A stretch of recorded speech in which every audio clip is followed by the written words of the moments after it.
తమ్ముడు సంతోష్ బండలు పడుతున్నాడు, నెరుపుతున్నాడు నీట్గా. వాడు తప్పించుకొని పోతాడు వీడియో చూస్తుంటే. ఒక అంతు బండి ఎత్తుకొచ్చే పర్వాలేదు, ఎవరికమైంది ఎత్తుకొచ్చే. ముందుగాడ అవటాలు కొడతాడు గోడకు అనుకొని. సద్దాంశిని సిగరెట్ తాగుతున్నాడు.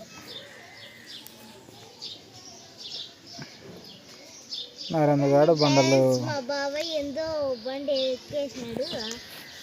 అట్లా బొమ్మకి కూర్చొని స్ట్రక్ అయిపోయింది.